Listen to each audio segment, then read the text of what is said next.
Bene mister, una partita dove una volta tanto abbiamo usato molto il portiere e ha fatto 2 o 3 belle parate, però il primo tempo condotto dal Portogruaro a mio avviso, una grande palla, un'occasione da gol mancata, però poi la partita sembrava incanalarsi sullo 0-0 e il grande gol verso la fine, però abbiamo sofferto.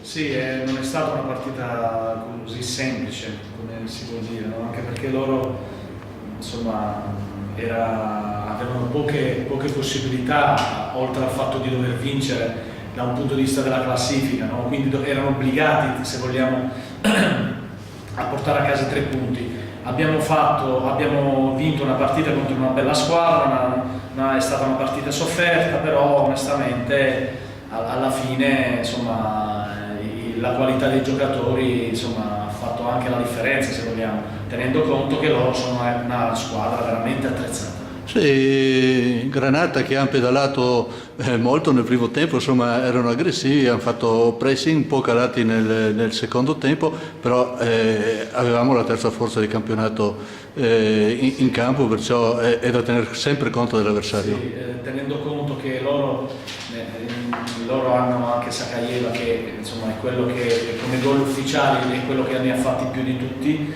compreso quelli fatti in Coppa, quindi è chiaro che dobbiamo fare molta attenzione, siamo stati bravi e in qualche occasione, se vogliamo, sfortunati da una parte, perché anche noi abbiamo avuto qualche palla, tipo con un certo esatto di testa a 1 metro, però insomma anche loro le hanno avute. Chiaramente era una partita che si poteva incanalare sullo 0-0, però dopo insomma c'è stata una giocata della Bianca di testa su Pavan e insomma siamo riusciti a portarla a casa. Sì, oggi dal primo minuto Costa è in campo, che poi è uscito, Costa tra l'altro è quello che ha avuto la grande occasione da gol.